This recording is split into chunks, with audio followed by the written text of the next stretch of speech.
बोले भगवान महावीर स्वामी की जय। शरण में आए हैं हम तुम्हारी, दया करो हे दयालु भगवन।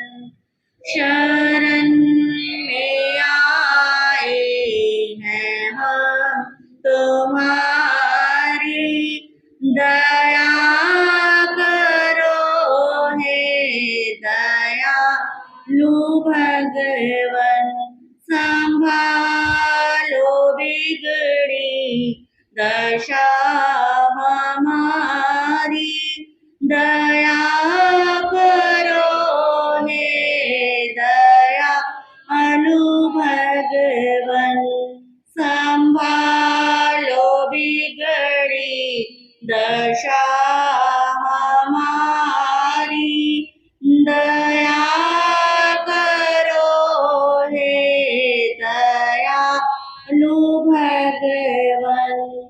ना हमें बल है ना हमें शक्ति, ना हमें बल है ना हमें शक्ति, ना हमें साधन ना हमें भक्ति, ना हमें साधन ना हमें भक्ति।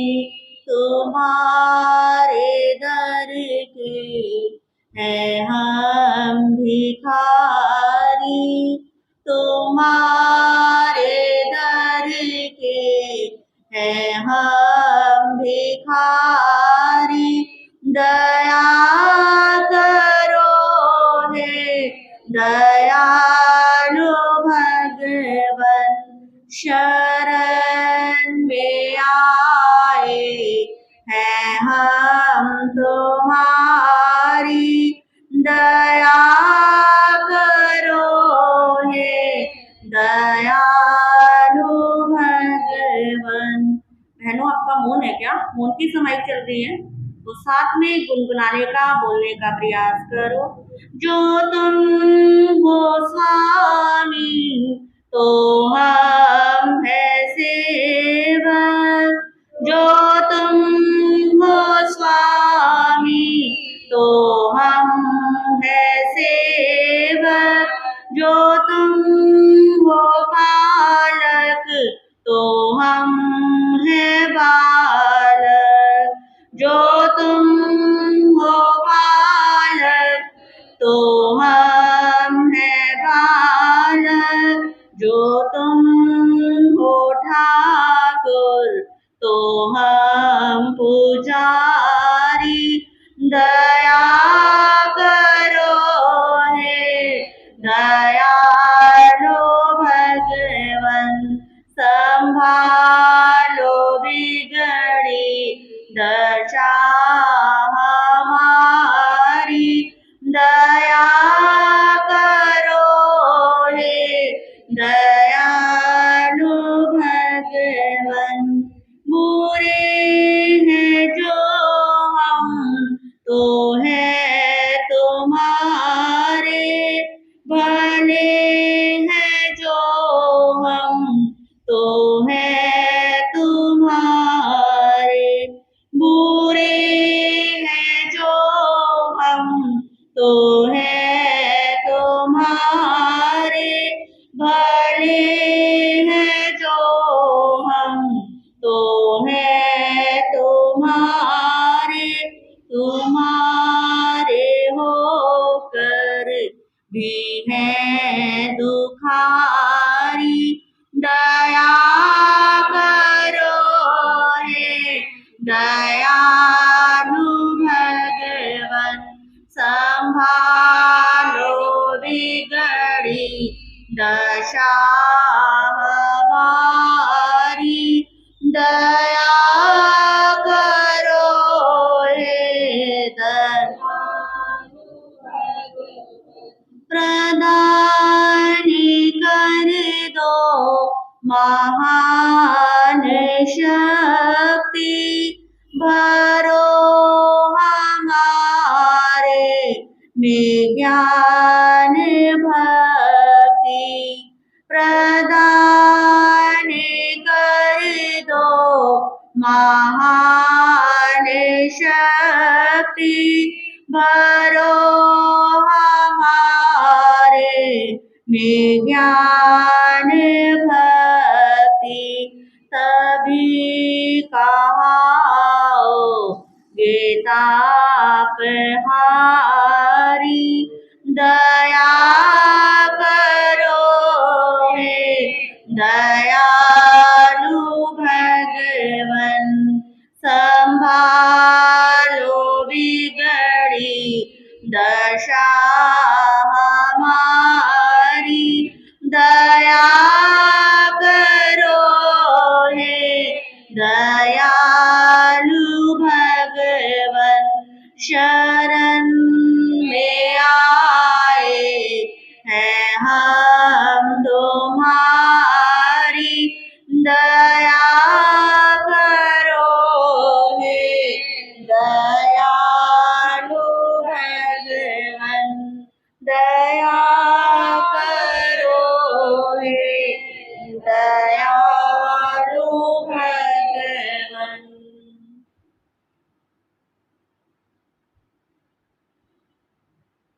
अरिहंतों को नमस्कार अरिहंतों को नमस्कार श्री सिद्धों को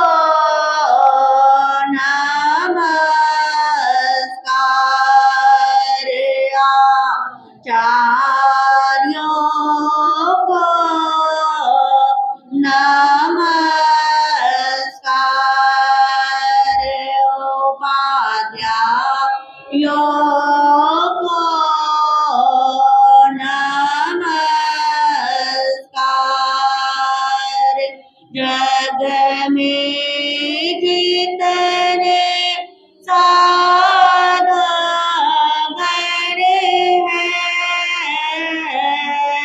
जग में जितने साधुगण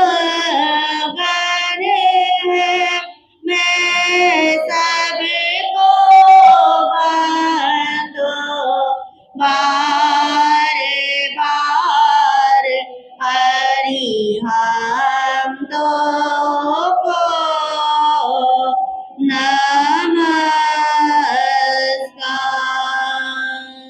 जी हाथ जोड़े गौरानो मेरी वंदना जी हाथ जोड़े गौरानो मेरी वंदना एक बार वंदना वंदना एक बारी वंदना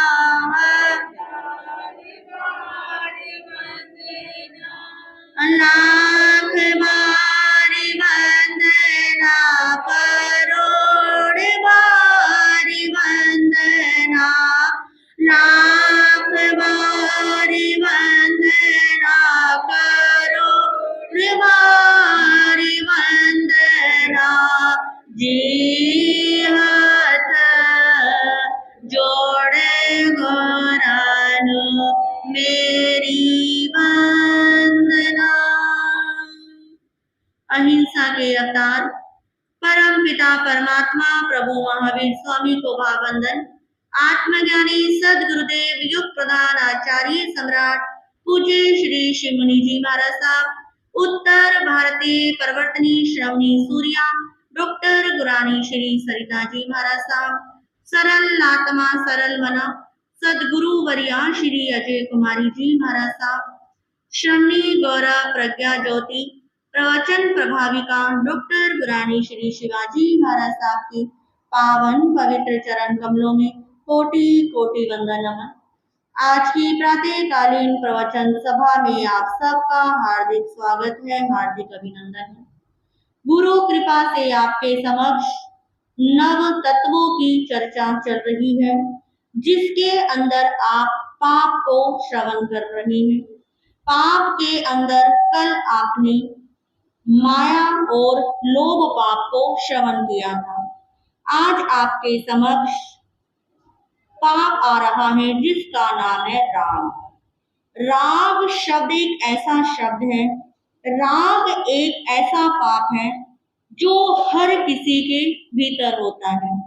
चारों गतियों के जीवों के अंदर ये वाला पाप पाया जाता है। देवताओं को भी अपनी सत्ता पर, अपने धन पर, अपने पद पर राग होता है। त्रियंश भी जहाँ पर रहते हैं, जिसके साथ रहते हैं, जो उनको खाने के लिए देता है, उससे क्या हो जाता है? राग हो जाता है। नारकी जीव भी नरक की अत्यंत वेदना सहते हुए भी उस स्थान को छोड़ना नहीं चाहते, उनको भी क्या हो जाता है? राग हो जाता है। और मनुष्य की तो बात ही क्या है। इस राग का लेवल सबसे ज्यादा यदि किसी पर हावी है तो वो मनुष्य के ऊपर हावी है, क्योंकि जब राग आता है तो व्यक्ति को वो चीज अच्छी लगने लग जाती है। तो कहते हैं किसी व्यक्ति के ऊपर, किसी वस्तु के ऊपर, किसी पदार्थ के ऊपर ही क्या होता है? राग होता है। चाहे वो चीज छोटी भी हो सकती है और बड़ी भी हो सकती है, वो चीज सजीव भी हो सकती है और निर्जीव भी हो सकती है, वो समय कोई भी हो सकता है। ये राग क्या होता रहता है? हर किसी के अत्यंत विद्यमान है। और ये लेवल, राग का जो लेवल होता है, ये बदलता रहता है। बचपन में हमें किस चीज से राग था? खेल खिलौनों से राग होता है। टॉफी चॉकलेट से क्या होता है? राग होता है। क्या जो राग बचपन में था वही राग आज भी खेल खिलौनों से है? नहीं है। हम थोड़े बड़े हुए तो हमें किससे राग हुआ? हाँ जी, हमें अपनी किताबों से। हम कहाँ जाने लग गए? स्कूल में जाने लग गए, हमारे मित्र बनने लग गए, हम खेलने लग गए, तो हमें उनसे क्या होने लग गया? राग होने लग गया। फिर थोड़े और 12th पास कर लेते हैं, कॉलेज में पहुंच जाते हैं, और कॉलेज में जाने के बाद वो राग का लेवल बिल्कुल ही उधर जाता है। फिर हमारा राग घूमने फिरने में हो जाता है, इधर उधर आने जाने में हो जाता है। या आज के समय में कहो तो बच्चों को एक दूसरे से क्या हो जाता है? राग हो जाता है, क्योंकि कहते हैं वो उम्र ऐसी होती है जिस उम्र में बच्चे सुधर भी सकते हैं और बिगड़ भी सकते हैं। तो ये राग क्या हो गया? वहां तक पहुंचा। फिर थोड़े से और बड़े होते हैं, पढ़ाई पूरी करने के बाद हमें पैसे से क्या हो जाता है? राग हो जाता है। कोई बिजनेस में लगता है तो अपने बिजनेस को प्यार करने लग जाता है। कोई जॉब में जाता है तो अपने जॉब से उसे प्यार हो जाता है। फिर थोड़े और बड़े होते हैं, फिर शादी होती है, फिर पति पत्नी को, परिवार को एक दूसरे से क्या हो जाता है? राग हो जाता है। तो जितना राग पति पत्नी को शुरू में होता है, क्या वो राग उतना हमेशा बना रहता है? बोलो बहनों, नहीं रहता। वो राग पति पत्नी का बदल के कहाँ पे आ जाता है? बच्चों में आ जाता है। और जब वो बच्चे बड़े हो जाते हैं, फिर वो राग बच्चों से भी खत्म होके कहाँ पहुंच जाता है? पोते पोती में। फिर आप कहते हो मूल से क्या अच्छा लगता है? ब्याज अच्छा लगता है। बस उन्हीं के मुंह में, उन्हीं के राग में हम क्या रहते हैं? लगे रहते हैं। तो प्रभु कहते हैं ये राग बड़ा क्या होता है? खतरनाक होता है। ये राग का दूसरा नाम लगाव भी होता है। राग का इंग्लिश में नाम अटैचमेंट भी होती है। और जब ये होता है तो हमें पता नहीं लगता। जब बस सिर्फ मन में क्या विचार आता है, ये बड़ा अच्छा है। क्या आता है? ये बड़ा अच्छा है। जब किसी व्यक्ति के ऊपर, किसी वस्तु के ऊपर हमारी आंखें, हमारे कान, हमारी घ्राण इंद्रिया, हमारी रसन इंद्रिया उसके आसक्त हो जाती है। तो आप कोई गाना एक बार सुनते हैं, आपको क्या लगा? अच्छा लगा, तो आप उस गाने को बार बार क्या करते हो? सुनना पसंद करते हो। जैसे हम आपके हैं कौन मूवी, सबने कितनी बार क्या करी होगी? देखी होगी।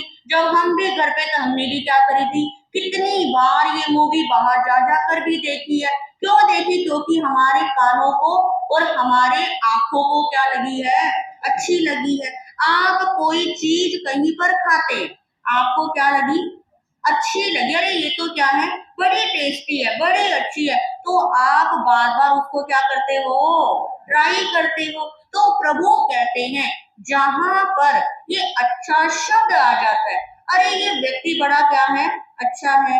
ये महाराज जी बड़े क्या है? अच्छे हैं। ये कपड़ा बड़ा क्या है? अच्छा है। तो जहां पर हमने अच्छा शब्द यूज कर दिया, हम क्या करते हैं? उसका प्रयोग, उसको हम चाहते हैं और बार बार उसका प्रयोग करना चाहते हैं। प्रभु कहते हैं जब कोई चीज अच्छी लगने शुरू हो जाती है तो समझना हमारा राग के अंदर क्या हो गया है? प्रवेश हो गया है। और वो राग का लेवल कितना बढ़ जाएगा ये हमें पता नहीं है। राग के ऊपर कितने परवाने हुए हैं ये आप सब क्या करते हो? जानते ही हो कि व्यक्ति राग के वशीभूत होकर, आजकल के बच्चे राग के वशीभूत होकर ही तो माता पिता को क्या कर देते हैं? छोड़ देते हैं। पैसों से राग होता है तो जो करने कहाँ चले जाते हैं? विदेश में चले जाते हैं। तो ये राग बड़ा क्या होता है? खतरनाक होता है। ये अच्छा लगना शब्द बड़ा क्या होता है? खतरनाक होता है। तो प्रभु कहते हैं हमें अपने धन से राग, अपनी संपत्ति से राग, अपनी सुविधाओं से राग हो जाता है तो हम इस राग के अंदर प्रवेश कर लेते हैं। और जब राग हो जाता है, अच्छा लगता है, तो हम क्या कहते हैं? ये मेरा है। क्या कहते हैं? ये मेरा है। अब वो आपको कोई मित्र है, जब तक आप उसे जानते नहीं थे तो आप कहते थे कि ये मेरा मित्र है, क्योंकि सबसे पहले आपको क्या लगा? अच्छा लगा। अच्छे लगने के बाद संबंध आगे बढ़ा, बातचीत बढ़ी, तो हमारा क्या बन गया? मित्र बन गया। और मित्र बनने के बाद हम क्या लेवल चिपका देते हैं? ये मेरा है, ये मेरे मित्र है, ये मेरी सखी है, ये मेरी रिश्तेदार है। और प्रभु कहते हैं कि जहां पर मेरा लगा दिया, हमें उस मेरेपन से इतनी अटैचमेंट हो जाती है, हम ये कहते हैं कि ये मेरे लिए ही क्या हुआ है? बना, ये बस मेरा ही है। कुछ व्यक्तियों को हम देखते हैं कि उनको ऐसा लगता है कि जो मेरा मित्र है वो सिर्फ मेरे से ही क्या करे? बात करे, किसी दूसरे से क्या ना करे? बात ना करे। यदि किसी दूसरे से बात कर ली, वहीं पर क्या हो जाती है? लड़ाई हो जाती है, क्योंकि हमने क्या लेवल चिपका दिया? ये मेरा है और ये मेरे लिए ही क्या हुआ है? बना हुआ है। और फिर तीसरा बात क्या कहता है राग में आकर? कि ये मुझे नहीं छोड़ेगा और मैं इसे नहीं छोड़ूंगा। ये तीन लेवल राग के साथ क्या हो जाते हैं? चिपक जाते हैं। और प्रभु कहते हैं ये राग क्या होता है? खतरनाक होता है। हम सब पढ़ते हैं, आपने भी बहुत बार सुना होगा कि गौतम स्वामी को किसके प्रति राग था? महावीर स्वामी के प्रति राग था। कि जब तक वो राग रहा तो उनको केवल ज्ञान, केवल दर्शन की भी क्या नहीं हुई? प्राप्ति नहीं हुई। और जैसे ही वो राग का धागा टूटा, वहीं पर केवल ज्ञान और केवल दर्शन की क्या हो गई? प्राप्ति हो गई। तो कहते हैं कि ये राग तीन प्रकार का होता है। पहला होता है काम राग, दूसरा होता है स्नेह राग और तीसरा होता है दृष्टि राग। पहला होता है काम राग। काम के अंदर व्यक्ति वासना में आकर क्या करता है? राग करता है। दूसरा होता है स्नेह राग। स्नेह यानी कि आकर्षण में आकर, कि मुझे इसके साथ बैठना पसंद है, इससे बोलना पसंद है, इसके साथ घूमना फिरना पसंद है, तो ये राग कौन सा होता है? स्नेह राग होता है। और तीसरा होता है दृष्टि राग, कि जो चीज हमें अच्छी लगती है उसे हम अपनी आंखों के सामने देखना चाहते हैं। आपको जिसके ऊपर गुस्सा आता है, आप उसके लिए क्या कहते हो? दूर भाग जा, मेरी आंखों के सामने भी मत आना। जिसे हमें प्यार होता है, जिसको हम चाहते हैं, आज के समय में उसका हम फोन पे क्या लगाते हैं? वॉलपेपर लगाते हो ना। तो वो क्यों लगाते हो? जिससे आपको द्वेष है, जो आपको अच्छा नहीं लगता, क्या आप उसका लगाते हो? नहीं लगाते ना। अपने किसी बच्चे का, पोता पोती का भी जिससे ज्यादा अटैचमेंट होती है, उसी का क्या लगता है? वॉलपेपर लगता है। तो प्रभु क्या कहते हैं कि ये तीन प्रकार का हर व्यक्ति के अंदर क्या होता है? राग होता है। काम राग, स्नेह राग और दृष्टि राग। अब राग होने के बाद हमारे भीतर कौन से दुर्गुण आ जाते हैं? रागी व्यक्ति कभी भी न्याय नहीं कर सकता। क्या नहीं कर सकता? रागी व्यक्ति कभी भी न्याय नहीं कर सकता। जिससे आपको अटैचमेंट होगी, राग होगा, क्या आप उसकी गलती को गलती बताओगे? नहीं बता। कितनी भी गलती करी होगी, उसकी गलती के ऊपर क्या डालोगे? पर्दा डालेंगे। अरे इसने ऐसे नहीं किया, ये ऐसा करना नहीं चाह रहा था, ये इससे क्या हो गया? गलती से हो गया। और जिसके साथ द्वेष है, उसके साथ क्या करोगे? जरा सी गलती होगी और उसका बड़ा क्या बना दोगे कि अरे इसने ऐसा कैसे कर दिया, ऐसा कैसे बोल दिया। तो क्या कहते हैं कि जो रागी होता है वो कभी न्याय नहीं कर सकता। और दूसरी बात कहते हैं कि रागी व्यक्ति को जिससे राग है उसके कभी दोष नजर नहीं आते। ये बात आप कैसे समझ सकते हो? कि आम कहा जाता है कि माँ को अपने बेटे के उससे सबसे ज्यादा क्या होता है? लगाव होता है। और कई बार माएं अपने बेटे से अत्यधिक स्नेह राग के कारण उसके दोषों को भी क्या कर देती है? नजरअंदाज कर देती है। उनको क्या कर देती है? बिगाड़ देती है। कई बार किसी के परिवार के अंदर कितने सालों के बाद कोई बेटा हो, कितना पोता हो, उसको लाड़ प्यार में इतना क्या कर देंगे? बिगाड़ देंगे कि उसकी कोई भी गलती नजर नहीं आती। उसको ये भी नहीं कहते कि बेटा ये तुझे नहीं करना। तो क्या कहा कि रागी व्यक्ति को कभी भी किसी के भी दोष नजर नहीं आते। और तीसरी बात कहते हैं, रागी व्यक्ति जिसके साथ राग होता है वो उसका दुख नहीं देख सकता। जिसके साथ आपको अटैचमेंट है, आप हमेशा उसके किसकी कामना करते हो?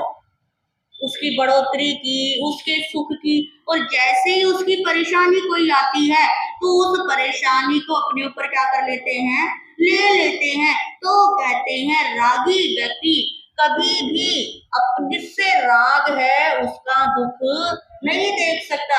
फिर भगवान से क्या कहते हैं? भगवान इसके बदले का मुझे क्या दे दो? दुख दे दो। इसको बुखार क्यों करा? मुझे ही क्या हो जाता? बुखार हो जाता। इसके साथ ऐसा क्यों किया? मुझे ही क्या हो जाता? हो जाता। तो ये निशानियां किसकी हैं?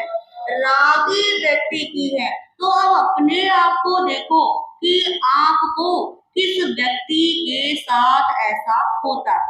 हर व्यक्ति को इस पंचम काल के अंदर छद्मस्त सब है। कहते हैं छद्मस्त उसे कहते हैं जो क्रोध, मान, माया, लोभ, राग और द्वेष, इन 6 के अंदर जो मस्त रहता है उसे क्या कहते हैं? छद्मस्त कहते हैं। और इस पंचम काल के अंदर चाहे आप श्रावक श्राविका हो, चाहे हम साध्वी हैं, कहीं ना कहीं किसी ना किसी से तो क्या होता है? राग होता है। गुरु को अपने शिष्यों से राग होता है, अपने भक्तों से भी क्या हो जाता है? राग होता है कि मेरा भगत सिर्फ मेरे पास ही आना चाहिए, इधर उधर नहीं जाना चाहिए। तो प्रभु कहते हैं कि पंचम काल है, ये राग तो क्या करेगा, रहेगा ही रहेगा। और फिर आगे कहते हैं कि ये राग हरे पत्ते के क्या होता है, समान होता है। एक पत्ता जब सबसे पहले आता है तो छोटा सा क्या होता है, बाहर बीज निकलता है, डंठल आती है, पोपले आती है, उसके बाद थोड़ा सा बड़ा होता है, फिर थोड़ा सा और बड़ा होता है, जब वो पूरी तरह हरा भरा हो जाता है। उसी प्रकार कहते हैं ये रिश्ते, ये संबंध भी शुरू में तो क्या लगते हैं, बड़े अच्छे लगते हैं, धीरे धीरे उसमें हम क्या करते हैं, कदम बढ़ाते हैं। और जब हमारी अच्छी मित्रता हो जाती है, अच्छी फ्रेंडशिप हो जाती है, अच्छा अटैचमेंट हो जाता है, उसके बाद वो हरा पत्ता जो पूरी तरह खिल जाता है, उसके बाद एक ना एक दिन धीरे समय के प्रभाव से धीरे धीरे बूढ़ा होना शुरू हो जाता है। वो हल्का हल्का पीला पड़ेगा, पीला पड़ने के बाद वो सूखेगा, और सूखने के बाद तब हवा का झोंका आए और क्या हो जाए, नीचे गिर जाए। और नीचे गिरने के बाद कितने व्यक्तियों के द्वारा पैरों से क्या करा जाता है, ढूंढा जाता है। प्रभु कहते हैं ये राग भी कैसा है, ऐसा ही है, ये कभी भी सदा सदा रहने वाला नहीं है। ये कहते हैं राग संयोग होता है और द्वेष क्या होता है, वियोग होता है। जिसके साथ राग है आज, उसके साथ कभी ना कभी क्या होगा, द्वेष होगा ही होगा। जिसके साथ राग होता है उसी से क्या होता है, द्वेष होता है। जिससे राग ही नहीं होगा उससे क्या द्वेष होगा। जिससे आप न्यूट्रल रहोगे, जिससे कोई मित्रता नहीं थी, उसके साथ तो हमेशा क्या कर चल जाएगी, राम राम चल जाएगी, जय जितेंद्र चल जाएगी। और जहां ज्यादा अटैचमेंट हो जाती है वहीं पर क्या होता है, वियोग होता है। आपने सुना होगा भर्तृहरि जी का नाम सुना होगा। कहते हैं उनको राग था पिंगला रानी से, किसके साथ, पिंगला रानी। और उनके राग में आकर उन्होंने श्रृंगार शतक की क्या कर दी थी, रचना कर दी थी। एक बार उनकी नगरी के अंदर एक गरीब ब्राह्मण था और उसके हाथ में अमर फल लग गया। अमर फल वो जिसको खाने के बाद व्यक्ति क्या हो जाए, अमर हो जाए, जिसकी कभी मृत्यु ना आए।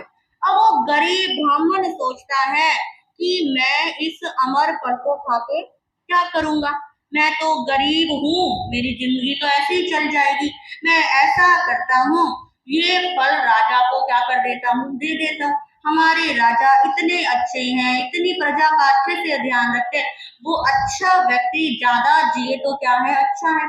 मेरा तो जीवन वैसे भी कुछ खास नहीं है। अब उस गरीब ब्राह्मण ने वो अमर फल किसको दे दिया, भर्तृहरि राजा को दे दिया। अब भर्तृहरि के पास क्या आ गया, अमर फल। अब वो सोचता है कि मैं इस अमर फल को खाकर क्या करूंगा। अब कहते हैं उस भर्तृहरि को अटैचमेंट राग था अपनी रानी, जिसका नाम क्या था, पिंगला रानी था। अब पिंगला के पास क्या पहुंच गया, वो क्या पहुंच गया, अमर फल पहुंच गया। अब कहती है वो पिंगला सोचती है मैं इस अमर फल को खाके क्या करूं। कहते हैं उस पिंगला रानी को एक महावत से क्या था, प्यार था, उससे राग था। उसने वो अमर फल क्या कर दिया, उसको दे दिया। अब कहते हैं उस महावत के पास अमर फल आ गया। अब वो महावत जिसको अटैचमेंट राग था एक नर्तकी से, किससे था, नर्तकी से। अब वो सोचता है कि मैं खाकर क्या करूंगा, ऐसा करता हूँ नर्तकी को दे देता हूँ, ये खाएगी और क्या हो जाएगी, अमर हो जाएगी। अब उसने वो क्या दे दिया, नर्तकी को अमर फल दे दिया। अब अमर फल देने के बाद किसके पास आ गया, नर्तकी के पास। अब कहते हैं उस नर्तकी को अटैचमेंट राग था राजा के साथ।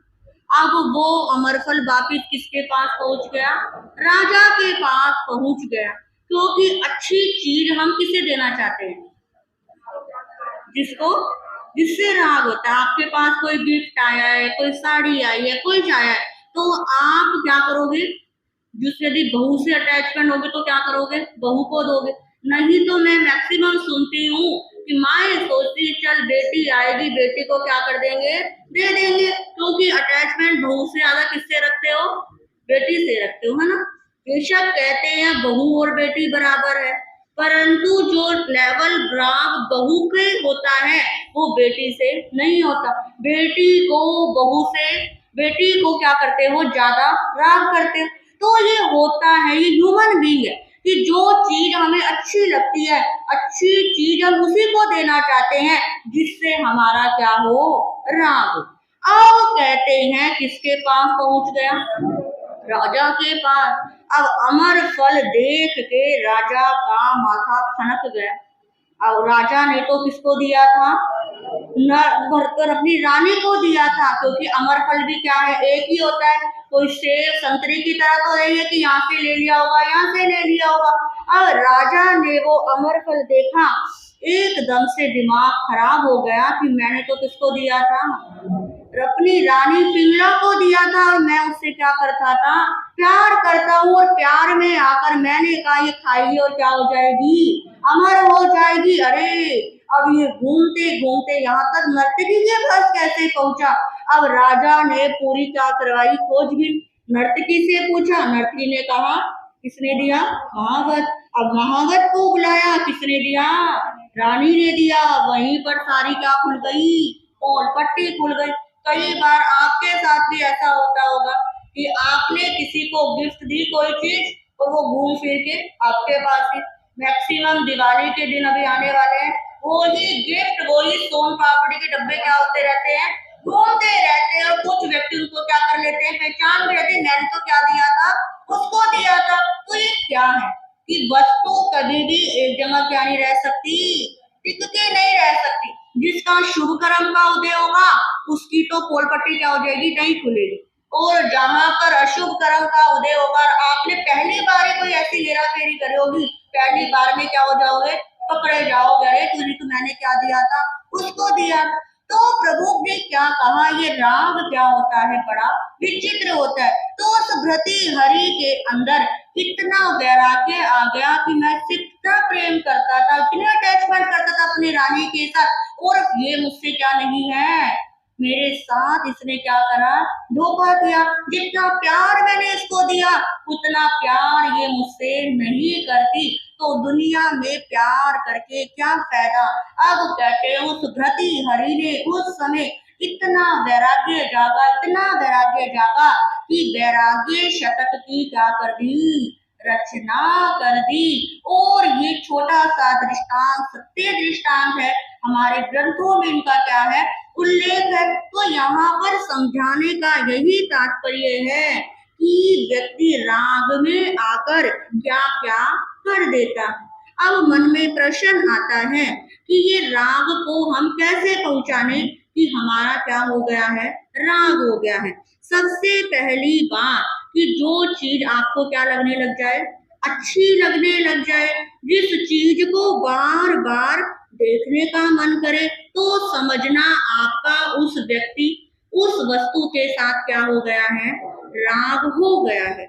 हमारे शास्त्रों के अंदर कहते हैं 3 प्रकार के राग के भेद होते हैं।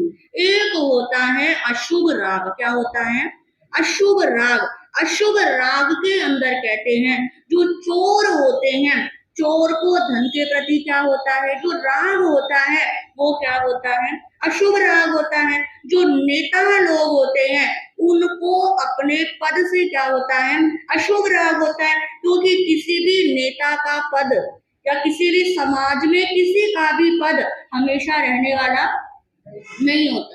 ये पद तो क्या होते हैं, जिम्मेदारी निभाने के लिए होते हैं, परंतु कोई बैठ जाए नहीं मैं भी क्या रहूंगा, इस पद का अधिकारी रहूंगा। और कई बार मैं भी देखती हूँ, सुनती हूँ कि व्यक्ति को इतना मोह हो जाता है कि वो कहता है अरे भाई अपने समाज वालों को मुझे पद से मत हटा, जब तक मेरी जिंदगी है मुझे क्या रहना है, पद पर रहना है। परंतु प्रभु कहते हैं ऐसा जो राग होता है पदों के प्रति, ये क्या होता है, अशुभ राग होता है, और ये राग सदा सदा रहने वाला नहीं होता। दूसरा राग होता है मध्यम राग। मध्यम राग के अंदर परिवार के प्रति क्या होता है, जो राग होता है। अब आप कहोगे परिवार के प्रति यदि हम राग ना करें, पति पत्नी आपस में अपने कर्तव्य का निर्वाह ना करें, आप अपने बच्चों को ना पूछो कि अरे पूछ के मेरा राग बढ़ जाएगा, तो ऐसे मामला नहीं चल सकता। तो ये इनके प्रति राग रखना क्या होता है, मध्यम राग होता है कि आप उनसे राग रखो, अटैचमेंट रखो, पर इतना भी नहीं कि उनके चक्कर में अपना सब क्या कर दो, छोड़ दो। ये बहू घर पर है, अरे नहीं अकेली काम कैसे करेगी, मुझे तो घर का क्या करवाना है, काम करवाना है। इस चक्कर में आपने अपनी समाई छोड़ दी, प्रवचन में आना छोड़ दिया।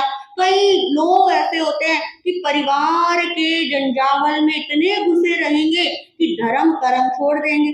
अरे महाराज पहले तो मैं क्या करती थी, खोज करती थी, अब तो और क्या हो गया, धर्म छूट गया। इसका रीजन क्या है कि परिवार का जो राग है उसको सिर पर ज्यादा क्या कर लिया आपने, सवार कर लिया कि जो काम अभी होना है थोड़ी देर बाद भी क्या हो सकता है, हो सकता है। 24 घंटे में से 23 घंटे आपके हैं, 1 घंटा ही किसका है, धर्म का है। तो क्या कहा, जो परिवार के प्रति जो राग होता है ये मध्यम राग होता है। और तीसरा होता है प्रशस्त राग। प्रशस्त राग के अंदर कहते हैं जब देव गुरु और धर्म के प्रति राग हो जाता है तो वो राग कभी खतरनाक नहीं होता। देव कौन, अरिहंत और सिद्ध परमात्मा। जब इनके प्रति राग होगा क्या कर्म का बंधन हो सकता है। जब आपकी गुरुओं के प्रति श्रद्धा होगी, गुरुओं के प्रति आप पूरी भक्ति भाव रखोगे तो क्या कर्म का बंधन कर सकते हो। गुरु मत ने ये नहीं कहा कि सिर्फ एक ही गुरु को पकड़ के बैठ जाओ कि वो वाले महाराज आएंगे तो ही मैं प्रवचन में जाऊंगा, तो ही मैं ये करूंगा, तो उनको ही मैं गोचरी ठहराऊंगा। यहाँ पर प्रभु ने कहा कि जितने भी गुरु हैं उनको क्या रखना, समभाव में रखना। कि कुछ लोग होते कि महाराज हमें तो भगवान की वाणी से क्या है, मतलब है, वो कहीं पर भी होती है, हम तो क्या करते हैं, भगवान की वाणी सुनने के लिए आते हैं। तो यहाँ पर आपको जो गुरुओं के प्रति और देव गुरु धर्म के प्रति जो राग है ये किसके साथ, कौन सा राग है, प्रशस्त राग है। कुछ व्यक्ति कहते हैं कि जब तक हम स्थानक ना जाएं, प्रवचन ना सुने, मंगल पाठ ना सुने, तो एक बेचैनी सी लगती है कि आज कुछ नहीं हुआ। तो इसके पीछे क्या कारण है कि ये आपका राग कौन सा है, प्रशस्त राग है। ये राग कभी आपकी आत्मा को कर्म से भारी नहीं करेगा। तो कहते हैं राग करना है तो देव गुरु और धर्म के प्रति करो, और वो भी संभाव के साथ करो। उसका लेवल भी ऐसे नहीं करना, एक से तो इतना और एक से भी कितना, इतना सा भी नहीं। तो जब राग समभाव के साथ होता है तो ही राग हमारा, हमारी मुक्ति के लिए क्या बनता है, हमारा सहायक बनता है। गौतम स्वामी जी को राग था, वो कौन सा राग था, प्रशस्त राग था। किससे राग था, गुरु के प्रति राग था। और जैसे ही प्रशस्त राग हटा उसी समय उनको केवल ज्ञान और केवल दर्शन की क्या हो गई, प्राप्ति हो गई। तो प्रभु ने क्या कहा इस राग पाप के माध्यम से कि राग करना है तो देव गुरु धर्म के साथ रखो। राग को जब आप पूरी तरह अपने अंदर समा लेते हैं, नहीं मुझे तो ये तो मेरा ही, जहां पर ऐसी चीज आ जाती है वहां पर राग के अंदर आप क्या कर लेते हैं, पाप में आपका प्रवेश हो जाता है। क्योंकि हमारे यहाँ तो क्या कहते हैं, जिसने राग द्वेष काम आदिक सब जीते जी सब जान लिया। यहाँ पर हम मेरी भावना कितनी, उसकी एक एक शब्द को यदि आप गहराई से पढ़ोगे तो क्या कहा कि जिसने राग भी छोड़ा और जिसने क्या छोड़ा, द्वेष भी छोड़ा, वही हमारे लिए क्या है, भगवान है। वही बुद्ध वीर हरि हर ब्रह्मा, या उसको भगवान स्वाधीन कहो। तो यहाँ पर प्रभु ने पाप के माध्यम से यही समझाने का प्रयास किया है कि अपने आप को चेक करो कि किन किन व्यक्ति वस्तु पदार्थ के प्रति मेरा राग है। उस राग के लेवल को थोड़ा थोड़ा कम करने का प्रयास करो, अपने आप को धर्म में लगाओ, अपने आप को तपस्या में लगाओ, अपने आप को सेवा में लगाओ, क्योंकि कल्याण तो इसी से होना है। तो यहाँ पर राग को पाप इसलिए दिया क्योंकि ये बंधन का क्या होता है, कारण होता है। इसके साथ अगला पाप कौन सा है, द्वेष। जो जो राग में हमें अच्छा लगता था वही द्वेष में क्या हो जाता है, बुरा हो जाता है। यानी कि राग का जो ऑपोजिट है वो क्या है, द्वेष है। जहां पर अपनापन था वहां पर राग, और जहां पर पराया वहां पर द्वेष।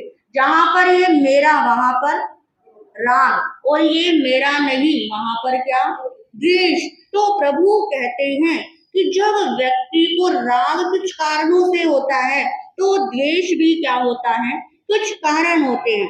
सबसे पहली बात होते हैं कि हमें गुण दिखने बंद हो जाते हैं। क्या हो जाते हैं, द्वेष जब जिसके प्रति आ जाता है, नेगेटिव थॉट्स माइंड में जिसके प्रति बैठ जाते हैं उसके गुण कभी भी नहीं देख सकते।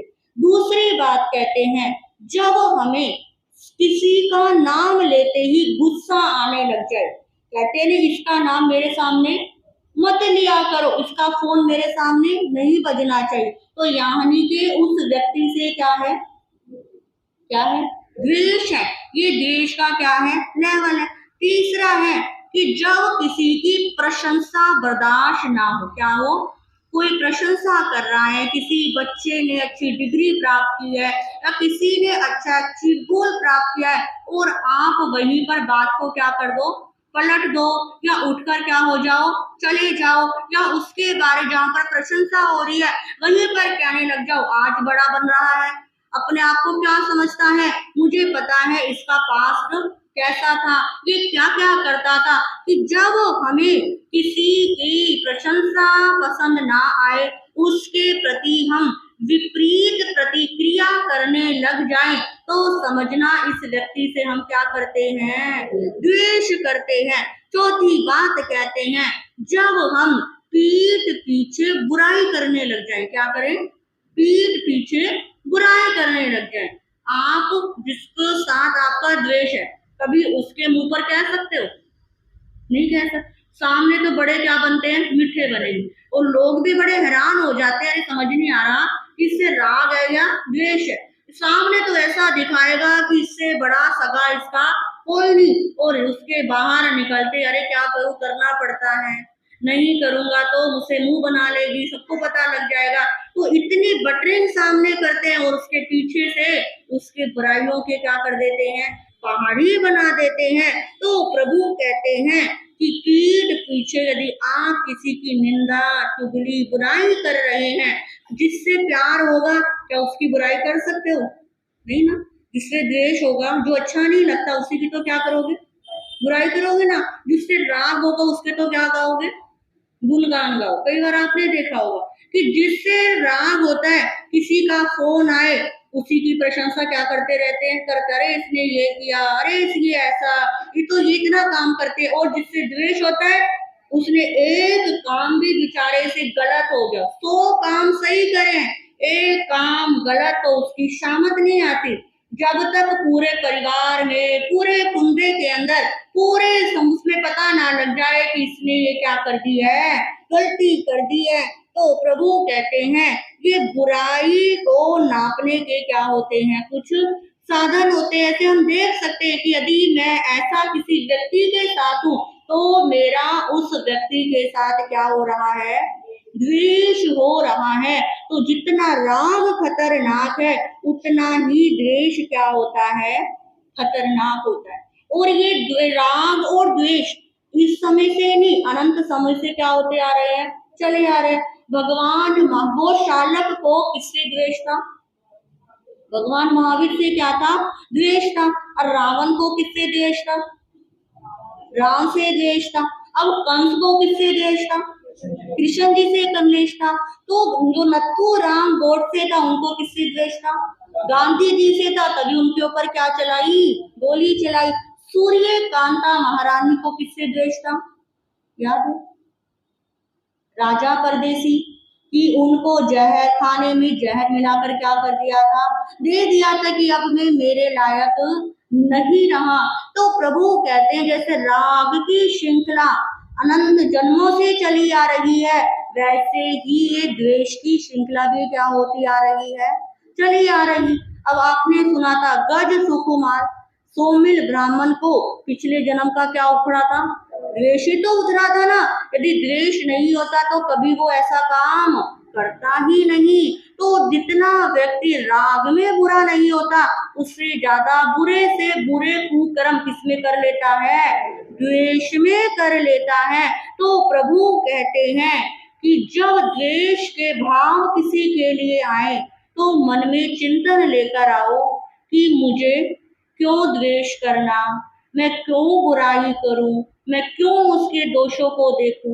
बेशक आप कहोगे या मैं भी कह रही हूँ, ये कहना बड़ा आसान है और सुनना क्या होता है, और भी आसान होता है। परंतु हम समझदार हैं, हम बार बार क्या कर सकते हैं, प्रयास कर सकते हैं। आज आपने किसी की बुराई करी तो सोचो अरे बुराई करके मुझे क्या मिला। तो कि कहते हैं जिसकी बुराई करी उसके तो कर्म क्या हो गए, हल्के हो गए। तो कि कहते हैं 10वें काले सूत्र के अंदर किसी की बुराई करना पीठ का मांस खाने के कितने क्या है, बराबर है। और हम जैनी होकर ऐसा क्या कर रहे हैं, काम कर रहे हैं। तो जो गोसिप में लग जाते हैं, आओ बहनों चुगली करें, आओ बहनों बुराइयां करें, आज का क्या बन गया है, ये कितना स्टेटस बन गया है। और इसके कारण हमारी द्वेष की गांठें कितनी चलती रहती हैं। तो चिंतन करो कि इसके अंदर एक कमी है, मेरे अंदर तो क्या है, कितनी सारी कमियां हैं। ये तो इतना अच्छे काम करता है, मैं तो एक भी अच्छा काम नहीं करता। जब इससे एक गलती हो गई तो क्या फर्क पड़ता है, ये मेरे 100 काम भी तो करती है। यदि ये मेरा एक काम गलत हो गया तो उसके लिए मुझे कुछ नहीं कहना है। यदि इतना समता भाव अंदर आ जाएगा ना तो जीवन के अंदर परिवर्तन आ जाएगा। और वो परिवर्तन सिर्फ इस जन्म का ही नहीं होगा, पता नहीं कितने भव क्या हो जाएंगे, सुधर जाएंगे। इन प्रवचन होने का 4 महीने के पीछे यही कारण था कि आप सुनो और सुनने के बाद जीवन में क्या लेकर आओ, परिवर्तन लेकर आओ। अब देखो कितने जैन हैं ऋषियों के अंदर, कोई कमी नहीं थी, सारे जैन ही। मुझे लगता है कि कुछ व्यक्ति आधे से ज्यादा जैन सिर्फ 8 दिन के ही क्या होते हैं, जैन होते हैं। वो भी 2 घंटे के लिए स्थानक में चले गए और क्या हो गए, जैन हो गए। हम ये सोचे कि हम जैन धर्म में आने के बाद कितना पुण्य उदय है कि आपने 80% तो काम क्या कर लिया है, कर ही लिया है ना। आप उस घर के चारों तरफ मिथ्यात्व के भरे हुए माहौल को छोड़कर क्या आ गए हैं, यहाँ तक आ गए। और यहाँ पर आने के बाद भी नहीं ध्यान से सुना, नहीं कुछ चिंतन में लेकर आया, तो इसमें दोष किसका है, हमारा है ना। भगवान ने, इस प्रकृति ने हमें साधन तो क्या करवा दिए, उपलब्ध करवा दिए ना कि तू क्या कर, सुन, तू क्या कर, जा। पैरों में सामर्थ्य दे दी या एक्टिवा दे दी, कुछ भी कर दी। इस पूरे यूनिवर्स के अंदर आपके पास इस समय सारे 1 घंटे के लिए क्या हो गए, साधन उपलब्ध हो गए। और साधन उपलब्ध होने के बाद भी आप खाना ना बनाओ, घर में किचन में सारा सामान है, सारी सब्जियां हैं, सब कुछ है, परंतु खाना तो क्या करना पड़ेगा, बनाना पड़ेगा ना, खड़ा होना पड़ेगा ना, मेहनत करनी पड़ेगी ना। तो इसी प्रकार कहते हैं प्रवचन में आ गए, अभी आप पापों को क्या कर रहे हैं, सुन रहे हैं। यदि सुनकर एक भी पाप को कम नहीं करा तो सुनने का नहीं शायद। इसमें परिवर्तन लेकर आओ, सोचो, चिंतन करो।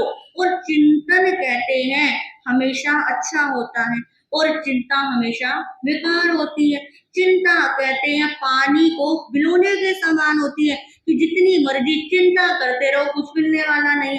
यदि आपने चिंतन करा तो वो मलाई के समान होती है कि मलाई को भिगोगे तो क्या निकलेगा, घी निकलेगा। तो ये तो आपके सामने घी बना बनाया क्या है, मक्खन है।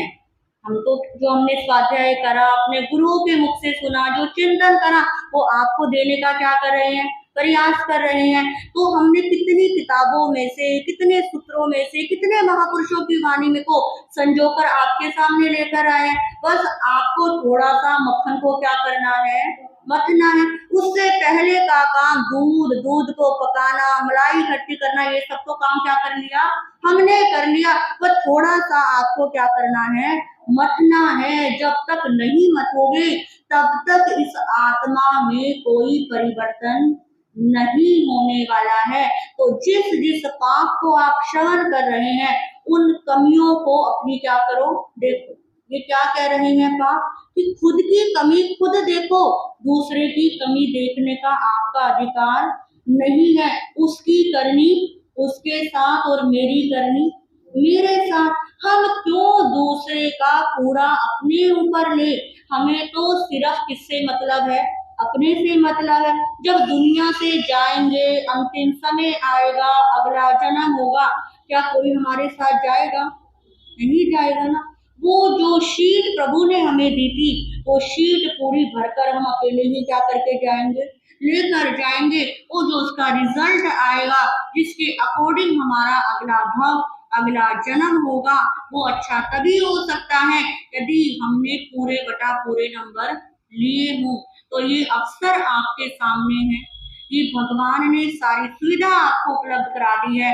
पर थोड़ा सा अपने चिंतन को मोड़ना है। यदि मोड़ लिया तो इस जीवन का भी कल्याण और आगे आने वाले जीवन का भी क्या हो जाएगा, कल्याण हो जाएगा। आज आपने राग और द्वेष, ये दोनों क्या सुने, पाप सुने। क्योंकि दोनों एक दूसरे के क्या है, ऑपोजिट है। क्योंकि जिससे राग होगा उसके साथ द्वेष नहीं होगा, और जिससे द्वेष होगा उसके साथ राग नहीं होगा। तो राग और द्वेष दोनों ही बंधन के क्या बताए हैं, कारण बताए।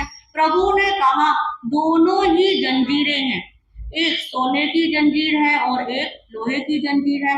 सोने की जंजीर सभी लेना चाहते हैं और लोहे की जंजीर कोई लेना नहीं चाहता। पर आज के समय में उल्टा हो रहा है, सोने की जंजीर हर किसी के साथ द्वेष की मात्रा क्या हो रही है, बढ़ रही है। और द्वेष में आकर कितना अपशब्द बोल देते हैं, अनाप बोल देते हैं, ये हमें खुद भी पता नहीं लगता।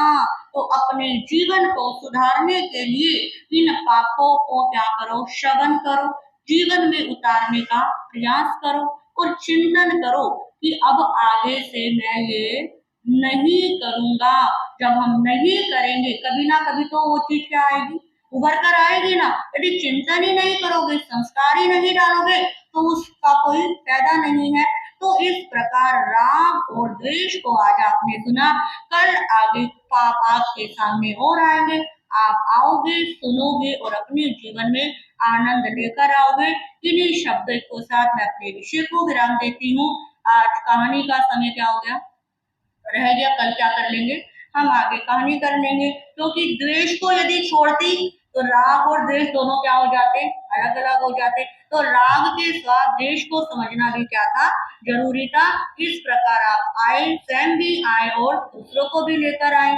अब तो सबका घूमना फिरना, आना जाना सब क्या हो गया है, पूरा हो गया है। 10 लक्षण भी हो गए हैं, 10 लक्षण के कारणे भी हो गए हैं। तो आज तो हमारे भाई लगता है कुछ सब ज्यादा ही छुट्टी में है। तो कैंप में गए हैं, पर 8:30 बजे तक खत्म था, हो सकता है चलो कैंप में 4-5 ही गए होंगे, सारे तो नहीं गए होंगे। तो एक बार प्रधान जी, अमित भैया, आप एक बार थोड़ा सा प्रयास और करो कि जो नहीं आ रहे हैं, किस कारणवश नहीं आ रहे हैं, एक दूसरे को बोलने का प्रयास करो। और हमारी बहनें भी क्या करें, क्या करना है, अपनी सहेलियों को बुलाने का प्रयास कर रहे हैं। उनको हमारी तरफ से सुख साता पूछ लेना कि महाराज जी पूछ रहे थे कि आप कैसे हो, और आप नहीं आए हो, आपको क्या करना है, आना है। तो स्वयं भी आना है और दूसरों को भी लेकर आना है। इन्हीं शब्दों के साथ आज के पचकान, किसी का उपवास किसी का आइंडिल एकाशना, हाँ जी। प्रीति जी कृष्णों से लगातार क्या कर रहे हैं, काशना कौन सा हो गया, 21वां एकाशना, बहुत सुंदर, 21वें एकाशने का त्याग बोसरे। आज की माला के अंदर श्री सुविधि नाथाय नमः, श्री सुविधि नाथाय नमः की एक माला करेंगे। और त्याग के अंदर आज कचौड़ी नहीं खाएंगे, ना बाजार की ना घर की किसी भी प्रकार की कचौड़ी नहीं खाएंगे। गुरु साक्षात त्यागो श्रेयो सात मंगल पाठ श्रवण करेंगे। नमो ओरियंतानम, नमो सिद्धानम, नमो आयरियानम, नमो वज्रायनम, नमो लोहे सब सामुनम, ऐसो पंच नमो कारो सब पावक नाशनो, मंगलानंद चे सव्वे सिंह परमम हवै मंगलम। ओम नमो नानस, ओम नमो दर्शनस, ओम नमो चरितस, ओम नमो तपस। श्री चत्तारी मंगलम, मरियंता मंगलम, सिद्धा मंगलम, साहू मंगलम, केवली पणतो धम्मो मंगलम। चट्टारी लोगुतमा रियंता लोगुतमा सिद्धा लोगुतमा साहू लोगुतमा केवली पणतो धम्मो लोगुतमा। चट्टारी शरणं पवज्जामि, रिहन्ते शरणं पवज्जामि, सिद्धे शरणं पवज्जामि, साहू शरणं पवज्जामि, केवली पणतं धम्मं शरणं पवज्जामि। ये चार शरण दुख हरण जगत में, और न शरण